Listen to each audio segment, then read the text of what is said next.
ये कहानी एक ऐसे रहस्यमय गांव की है जहां रात होते ही एक अजीब और डरावनी घटना घटती है। ये गांव खरौंदा अपने शांत वातावरण और सादगी के लिए जाना जाता था, लेकिन पिछले कुछ वर्षों से इस गांव में एक अफवाह फैलने लगी थी कि जंगल की तरफ एक पूंछ वाला आदमी घूमता है जो इंसानों की तरह दिखता है। भाई यहाँ से तो दूर रहना ही बेहतर है। कब वो पूंछ वाला भूत या आदमी आ जाए और हम लोगों को मार डाले हैं? इससे अच्छा है हम समय रहते घर चले जाएं। गांव के पास एक जंगल बहुत घना था। गांव के लोग दिन में तो उस ओर लकड़ियां काटने चले जाते थे, लेकिन सूरज ढलते ही वो रास्ता बंद हो जाता था। एक रात एक किसान रघुवीर, जो खेत में देरी से काम कर रहा था, वापस लौटते हुए अचानक किसी की तेज चाल और जमीन पर घिसटती कोई चीज सुनने लगा। आज तो बहुत रात हो गई काम करते हुए। कौन है यहाँ पर? भोलू, क्या ये तू है? क्या तू भी यहाँ आया है? अच्छा हुआ तू आ गया। आज खेती करने में देरी हो गई थी और वैसे भी डर लग रहा था उस पूंछ वाले भूत का। जल्दी बाहर आ, साथ में घर चलते हैं। रघुवीर अपने आप में ही बातें करते हुए मग्न था, लेकिन जैसे ही वो पलटा तो देखा कि एक लंबा आदमी झाड़ियों में गायब हो गया। जब उसको कोई दिखाई नहीं दिया तो रघुवीर डर के मारे गांव की ओर भागा और उसने सरपंच को सब बताया। गांव वालों ने इसे एक वहम माना, लेकिन ये शुरुआत थी उस डरावने सफर की जो पूरे गांव को हिलाकर रख देगा। रघुवीर अपनी पत्नी के पास जाता है। सोना, तुम तो मेरी बात मानो। मैं झूठ नहीं बोल रहा हूँ और ना ही ये कोई वहम है। मैंने सच में पूंछ वाला भूत देखा था। वो झाड़ियों में भाग गया मुझे देखकर। वो सच में वही था। मैं सच कह रहा हूँ। तुम मान रही हो ना? हो सकता है, लेकिन मैं भगवान की बहुत शुक्रगुजार हूँ जो भूत आपको देखकर डर कर भाग गया और जिंदा छोड़ दिया। सोना के चेहरे पर एक चिढ़ाने वाली मुस्कान थी। तुम भी नहीं मानी ना कि वो सच था? रघुवीर अगली रात फिर देर से आता है। कहाँ है तू भूत? अरे सामने आ। कल तुझे छोड़ दिया तो चैन नहीं आया। मुझे माफ कर दो, लेकिन मुझे बस गांव वालों को यकीन दिलाना था कि तुम सच में हो यहाँ। अब तो मैं तुझे नहीं छोड़ सकता। भूत उसको मार देता है और उसके शरीर पर पूंछ के निशान बना देता है। आज तो बहुत देर हो गई है, उन्हें कहाँ रह गए हैं ये? सोना अब टेंशन में आ जाती है। उसको लगने लगता है कहीं वो खुद को कुछ कर ना ले। सोना सरपंच के घर जाती है और रोते हुए बोलती है, सरपंच जी, देखिए ना, वो अब तक घर नहीं आए। मुझे लग रहा है वो हम सबसे नाराज हो गए। सरपंच सबको काम पर लगा देता है। अब सब रघुवीर को ढूंढ रहे होते हैं। रघुवीर की लाश मिलती है जंगल में, जिसको देखकर सोना बहुत रोती है। मुझे माफ कर देना, मैंने आपकी बात नहीं सुनी। आप सच बोल रहे थे, ये कोई पूंछ वाला ही भूत है जो मेरे पति को ले गया। कुछ ही हफ्तों बाद गांव की एक लड़की विमला अचानक गायब हो गई। उसका दुपट्टा और चप्पलें जंगल की सीमा के पास मिली।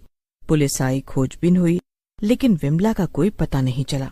हमें नहीं पता ये सब कौन कर रहा है, लेकिन अब हमें सतर्क रहना पड़ेगा, वरना ऐसे ही जान गंवाते रहेंगे। तब तक हम पता लगा लेंगे ये कौन कर रहा है। तभी एक चरवाहे लकड़े ने अपनी बकरी वहीं छोड़ दी। वो उसको लेने गया। तभी उसको एक मोटी पूंछ नजर आई। कौन है यहाँ? अचानक पूंछ हिली। चरवाहा घबराया और बाहर की तरफ भागना चाहा।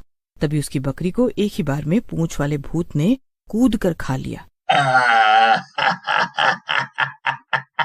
कितना मजा आया आज तो। कितनी स्वादिष्ट बकरी थी। पूंछ वाला भूत अब चरवाहे की तरफ मुड़ा।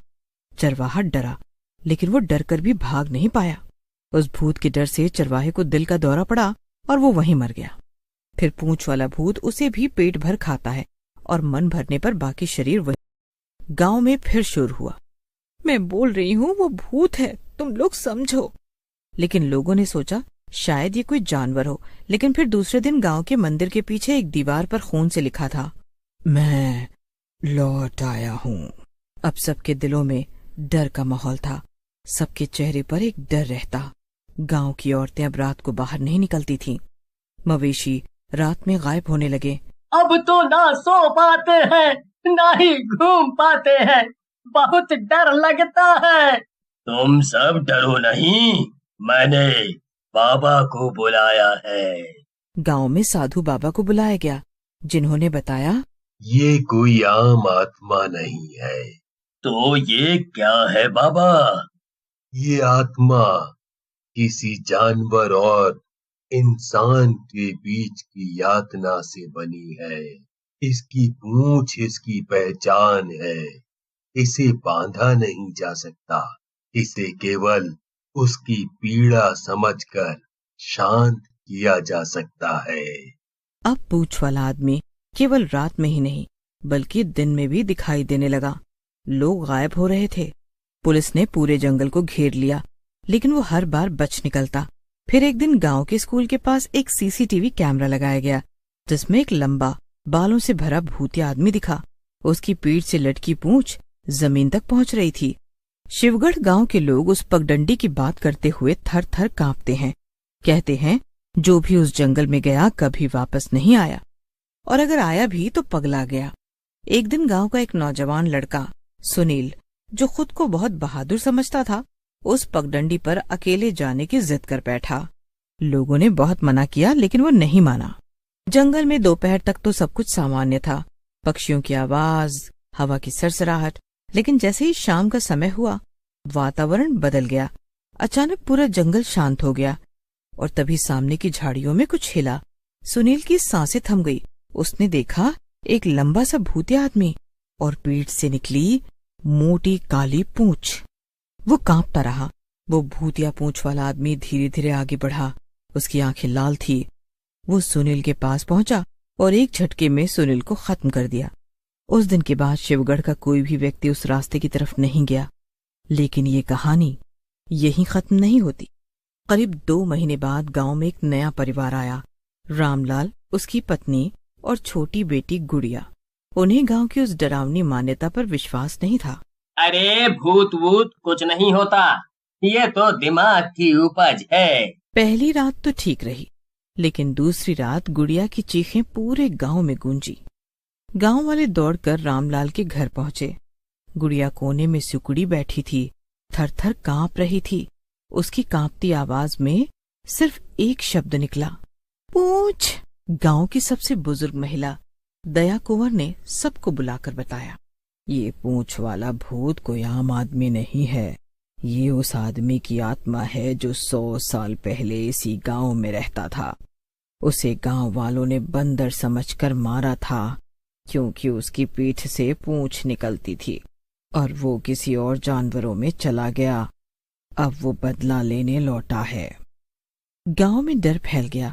रात को कोई बाहर नहीं निकलता, लेकिन पूंछ वाला आदमी अब जंगल में नहीं, गांव में घूमने लगा था। एक रात गांव के बीचों बीच एक आदमी चिल्लाते हुए दौड़ता दिखाई दिया। फिर जो देखा गया वो रूह कपा देने वाला था। एक छत पर खड़ा एक पूंछ वाला लंबा भूत, और वो अचानक गायब हो गया। एक बार तो गांव के मंदिर में भी उसे देखा गया। अब वो हर तीसरे दिन किसी को गायब कर देता। लोगों की लाशें नहीं मिलती थी, केवल शरीर के अंग। कई तांत्रिक बुलाए गए, लेकिन सब गायब हो गए। गांव के कुछ नौजवानों ने साहस किया और जंगल में गए। वहां उन्हें एक गुफा मिली, जिसके बाहर जानवरों की हड्डियां बिखरी थीं। गुफा में उन्होंने वो देखा जो आज तक किसी ने नहीं देखा था। पूंछ वाला भूतिया आदमी दीवार पर उल्टा चिपका हुआ था। वे कुल्हाड़ी लेकर झपटे। 4 लोग वहीं मारे गए। गांव लगभग वीरान हो गया। अब कोई नया नहीं आता, पुराना नहीं रुकता। शिवगढ़ का नाम अब पूंछगढ़ हो गया है। सरकार ने उसे अवैध क्षेत्र घोषित कर दिया। पर कहते हैं जो रात को उस पुराने जंगल के पास से गुजरता है, उसे हवा में पूंछ वाला भूत लहराता